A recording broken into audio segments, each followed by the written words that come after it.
ప్రభుత్వం ఏర్పాటయ్యాక జరుగుతున్న తొలి దసరా ఉత్సవాలు ఘనంగా జరిగేలా చూడాలని మంత్రి ఆనం రామనారాయణ రెడ్డి అధికారుల్ని ఆదేశించారు. మరో 3 రోజుల్లో దుర్గమ్మ దేవాలయంలో ఉత్సవాలు ప్రారంభమవుతున్న నేపథ్యంలో అధికారులతో మంత్రి సమీక్ష నిర్వహించారు.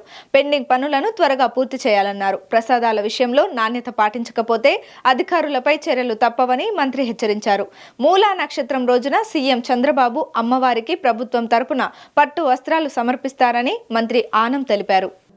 ఈరోజు ముఖ్యంగా విజయవాడ ఇంద్రకీలాద్రి పైన వెలిసి ఉన్నటువంటి శ్రీ శ్రీ శ్రీ కనకదుర్గమ్మ వారి దుర్గా మల్లేశ్వర స్వామి వారి యొక్క బ్రహ్మోత్సవాలు జరగబోతున్నటువంటి తరుణంలో ఇప్పటికే అనేక దఫాలుగా స్థానిక శాసనసభ్యులు సుజనా చౌదరి గారు, దేవాదాయ శాఖ కమిషనర్ గారు, అలాగే జిల్లా కలెక్టర్ గారు, విజయవాడ నగర కమిషనర్ ఆఫ్ పోలీస్ గారు వీరందరూ అనేక సందర్భాల్లో అధికారులతో సమీక్షించడం జరిగింది.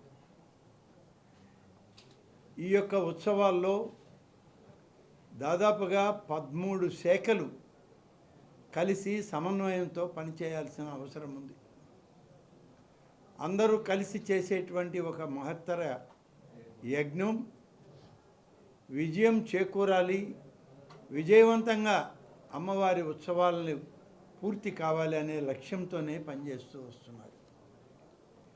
ఇప్పటికే జరిగిన సమావేశాల్లో సమీక్షల్లో ఎవరి విధులు వారికి అప్పచెప్పడం, కార్యక్రమాలు నిర్వహించాలని చెప్పి నిర్ణయించి వాళ్ళకి పనులు ఇవ్వడం కూడా జరిగింది. పనుల పైన సమీక్షించుకుంటూ వస్తున్నాం. ఈరోజు ముఖ్యంగా స్థానిక శాసనసభ్యులు శ్రీ వైఎస్ చౌదరి గారు మధ్యాహ్నం మళ్ళీ ఒక్కసారి మనం ఇదంతా కూడా సమీక్ష చేస్తామని చెప్పి అధికారులతోటి నాతోటి అన్న తర్వాత మేమందరం కలిసి మళ్ళీ సమీక్షకి ఈరోజు ఇక్కడికి రావడం, జరుగుతున్న పనుల్లో కొన్ని నిర్ణయాలను తీసుకోవాల్సినవి ఉన్నటువంటి సందర్భంలో ఆ నిర్ణయాలను తీసుకోవడం కూడా ఈరోజు చేయడం జరిగింది.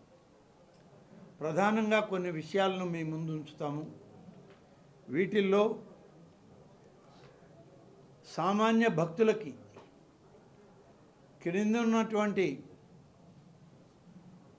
పార్కింగ్ లాట్స్ దగ్గర నుంచి వినాయక స్వామి మండపం దగ్గర ప్రారంభమయ్యేటువంటి క్యూ లైన్ల దగ్గర నుంచి కూడా భక్తులకి పూర్తి స్థాయిలో